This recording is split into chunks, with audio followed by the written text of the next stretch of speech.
अस्सलाम वालेकुम dear students, कैसे हैं आप सब लोग। उम्मीद है आप सब खैरियत से होंगे। मैं हूं अरसलान तालिब और आप देख रहे हैं Arsalan pedia. Welcome to my YouTube channel and another special video. आज की वीडियो में हम लोग फिजिक्स की 9th की पेयरिंग स्कीम डिस्कस करने वाले हैं और साथ साथ मैं आपको सारा पेपर पैटर्न जो है वो समझाऊंगा कि किस तरह पेपर पैटर्न जो है वो 2023 में होगा। उम्मीद करता हूँ आपको ये वीडियो पसंद आएगी। अगर वीडियो पसंद आए तो मेरे चैनल को लाजमी सब्सक्राइब कीजिएगा, क्योंकि इस तरह की इन्फॉर्मेटिव वीडियोज़ आपको मेरे चैनल पर मिलती रहेंगी। और साथ साथ ये दुआ भी है कि आपके एग्ज़ाम जो हैं वो अच्छे हों और आपकी तैयारी जो है वो सही तरह जारी हो। तो चलिए वीडियो को स्टार्ट करते हैं। सबसे पहले देखें तो इसमें 9th में MCQs का पोर्शन होता है, बिल्कुल साइंस सब्जेक्ट्स की तरह। तो इसमें देखें यहाँ पे पहले चैप्टर से 2 MCQs, इस तरह चैप्टर नंबर 5 से भी 2 MCQs और चैप्टर नंबर 9 से भी 2 MCQs जो हैं वो आएंगे। और बाकी जितने भी चैप्टर्स हैं उन सब में से एक एक MCQ जो है वो यहाँ पे एक एक MCQ जो है वो आएगा, बाकी जितने भी चैप्टर्स हैं। इसके अलावा देखें तो इन 3 चैप्टर्स को मिलाएं तो ये 6 MCQs बनते हैं, तो इस लिहाज से ये इंपॉर्टेंट चैप्टर है। बाकी आपने आगे कंपेयर करना है कि क्या शॉर्ट क्वेश्चन के हवाले से ये इंपॉर्टेंट हैं या लॉन्ग के हवाले से। तो चलिए आगे क्वेश्चन नंबर 2 को देखते हैं। इसमें देखें तो यहाँ पे 3 शॉर्ट क्वेश्चन चैप्टर नंबर 1 से और 3 शॉर्ट क्वेश्चन चैप्टर नंबर 3 से आएंगे।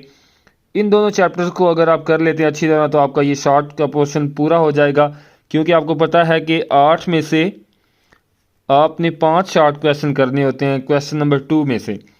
और बाकी देखें तो चैप्टर नंबर 2 जो है उसमें से भी 2 शॉर्ट क्वेश्चन आ रहे हैं, तो ये एक्स्ट्रा होते हैं। अगर आप इन 2 चैप्टर्स को भी कर लें चैप्टर नंबर 1 और 3 को, तो आपके 3 शॉर्ट क्वेश्चन जो वो अटैम्प्ट हो जाएंगे।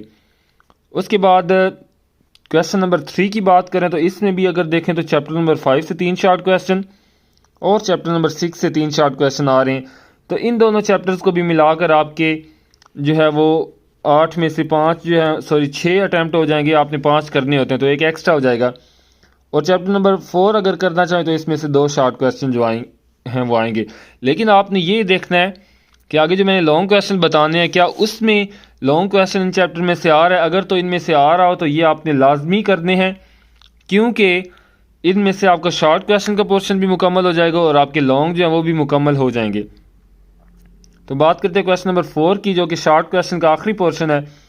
इसमें भी ये देखें 3 शॉर्ट क्वेश्चन जो वो चैप्टर नंबर 7 और 9 से आएंगे। इन दोनों चैप्टर्स को मिला के आपका शॉर्ट क्वेश्चन का पोर्शन जो वो मुकम्मल हो जाता है यहाँ पर। और इसी तरह चैप्टर नंबर 8 से 2 शॉर्ट क्वेश्चन आएंगे। इस पोर्शन का भी वही पैटर्न है कि 8 शॉर्ट क्वेश्चन होते हैं और आपने 5 अटैम्प्ट करने होते हैं। उसके बाद लॉन्ग क्वेश्चन की बारी। इससे पहले मैं आपको बता दूं कि यहाँ पे कोई कंफर्म स्कीम नहीं होती कि किस चैप्टर से लॉन्ग आएंगे, लेकिन जिन चैप्टर के ज़्यादा चांसेस हैं न्यूमेरिकल आने के वो मैं आपको साथ साथ लाजमी बताऊंगा। लेकिन मैं फिर आपको ये वार्निंग दे रहा हूँ कि जो फिज़िक्स की स्कीम है ये इस हवाले से बहुत ख़तरनाक होती है कि न्यूमेरिकल का कोई एग्जैक्ट पैटर्न नहीं होता। तो बच्चे क्या करते हैं कि न्यूमेरिकल जो है वो जिस चैप्टर से उन्हें अंदाज़ा हो कि इनमें से आ सकते हैं वो 3 चैप्टर करते हैं न्यूमेरिकल, और बाकी जो है वो थ्योरी दूसरे चैप्टर से करते हैं। तो एक दफ़ा तो ऐसे हुआ था कि जो स्कीम है वो टोटल उल्ट हो गई थी। जिनमें से न्यूमेरिकल आने थे उनमें से थ्योरी आ गई और जिनमें से थ्योरी आनी थी उनमें से न्यूमेरिकल आ गए। तो बच्चों को उस साल काफ़ी नुकसान हुआ था। तो इसमें देखें लॉन्ग क्वेश्चन, पहला लॉन्ग क्वेश्चन जो वो चैप्टर नंबर 1 और 2 जो पार्ट ए है, ये 1 और 2 में से आएगा या 1 से आ सकता है या 2 से। अगर तो 1 से आए तो ज़्यादा चांस है वो थ्योरी ही होगी, और अगर इनमें न्यूमेरिकल आ गया तो वो न्यूमेरिकल चैप्टर नंबर 2 से आएगा।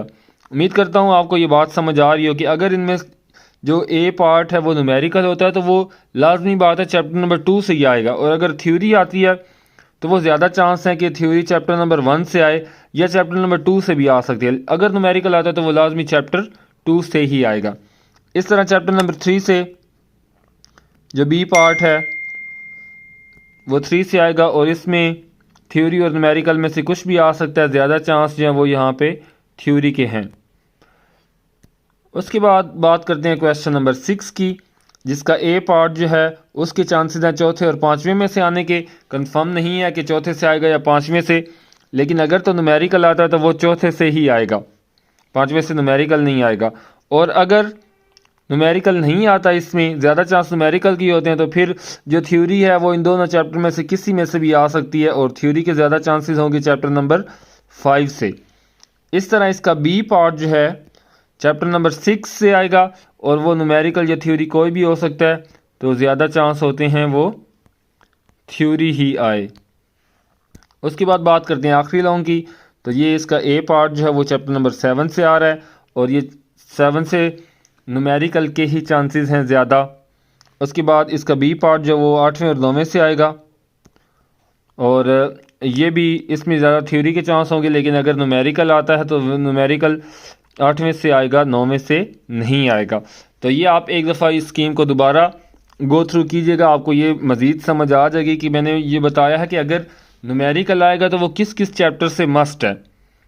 ठीक है, उम्मीद करता हूँ आपको ये वीडियो पसंद आई हो और इस तरह की और स्कीम भी मैं अपलोड करूँगा, तो उसके लिए मेरे चैनल को सब्सक्राइब करें। मिलते हैं इस तरह की एक और इन्फॉर्मेटिव वीडियो में, तब तक के लिए खुदा हाफिज़।